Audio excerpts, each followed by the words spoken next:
It started on a rainy afternoon. I was cleaning out the attic in my grandfather's house, a place I hadn't been in for years. The air was thick with dust, every step stirring up clouds that made me cough. I pushed aside boxes of old books, broken lamps, and forgotten clothes. And then I saw it. On the highest shelf, tucked away in the corner, sat an old rotary phone. The kind you only see in movies now. Heavy, black, with a coiled cord dangling like a dead snake. Its surface was scratched, the numbers almost worn off. It hadn't been touched in decades. I don't know why, but instead of leaving it there, I carried it downstairs.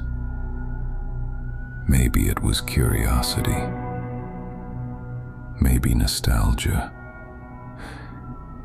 But from the very first moment I held it, something about it felt wrong.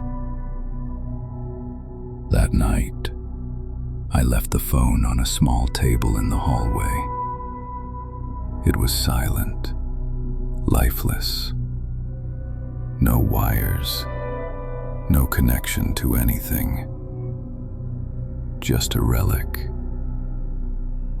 But around midnight, I woke up suddenly. At first, I thought it was thunder that had pulled me out of sleep. But then I heard it. Sharp, metallic, piercing through the silence. The phone was ringing. I sat up, my heart already racing. It rang again, and again. The sound echoed unnaturally, like it wasn't coming from one place, but from the whole house. I stumbled into the hallway, and there it was, the phone trembling slightly with each chime. My mind tried to reason. It's impossible. It's not even plugged in. But reason didn't matter. The ringing continued, as if demanding an answer. The ringing stopped the second I picked it up. My hand shook as I pressed the receiver to my ear. At first, only static, sharp, grating, like a storm trapped inside the line. And then I heard it. A voice, not a stranger's, my voice, whispering words I hadn't spoken aloud yet. You shouldn't be here. My blood ran cold. It wasn't just similar. It was me. My tone, my breathing, every detail. I pulled the phone away, staring at it. But the whispers didn't stop. They grew clearer, describing what I was thinking in real time. You're scared. You want to run. But you won't. My knees nearly gave out. It was impossible. The phone wasn't connected. And yet, it knew me. better than I knew myself. The next day I tried to forget. I left the phone untouched. But as night came, the dread grew heavier. Midnight again. The sound cut through the silence, deeper than before, almost vibrating the walls. I picked it up, against every instinct. The static was back, but underneath, my voice, different this time. Not echoing thoughts, but speaking warnings. Don't open the door tomorrow night. My breath caught. The words repeated, distorted, over and over. Don't open the door. Don't open the door. The call ended with a sharp click, and the silence that followed was worse than the ringing. I stood there for a long time, the phone heavy in my hand, wondering, what door? What was waiting for me? I couldn't shake the feeling of being watched. Every creak, every shadow felt alive. I avoided the front door, checked the locks again and again, but sleep never came. I sat on the couch, staring at the silent phone across the room, waiting, knowing it would ring again. On the third night, I snapped. I unplugged the phone, wrapped the cord tightly around it, and shoved it deep into a drawer. Out of sight, out of mind. I tried to sleep, but at midnight the ringing began. At first it was faint, muffled by the wood.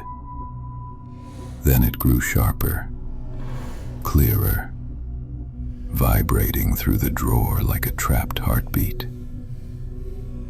My hands shook as I pulled it open. The phone glowed faintly in the dark, rattling against the wood as if it was alive. And then, suddenly, it went still, silent again, but silence that felt even worse than the sound. That night, the ringing came back like a scream. Without thinking, I answered, but the voice wasn't mine anymore. It was lower, distorted, almost metallic, and it repeated the same phrase over and over. He's already here. My chest tightened, every word digging deeper. Then I heard it. 3 heavy knocks at the front door, the kind that made the walls tremble.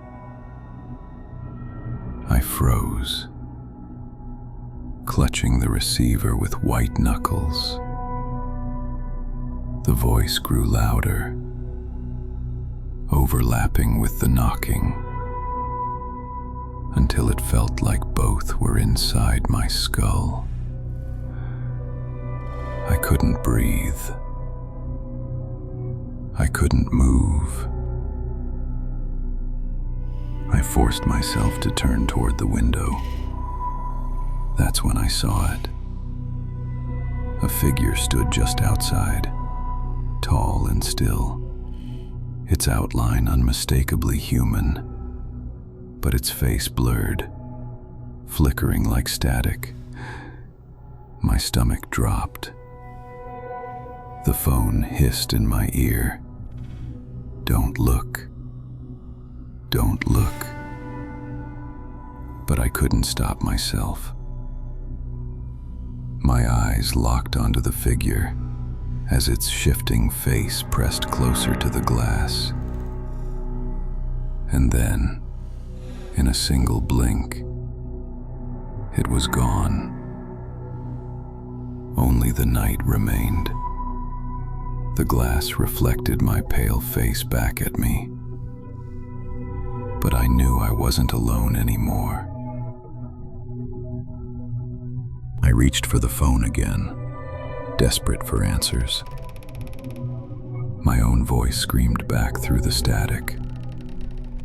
"Don't open the door. Don't open the door." Then came a sharp click. The lock on the front door twisted by itself.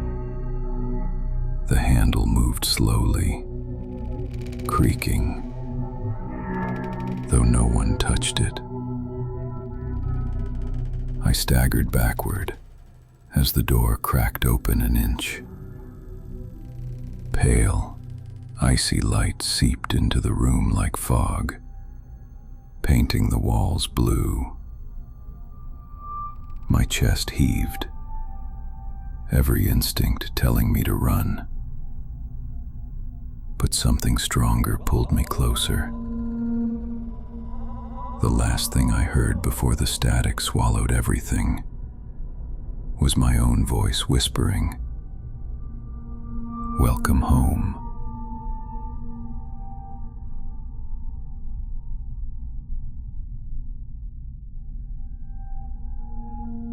Some doors are not meant to be opened,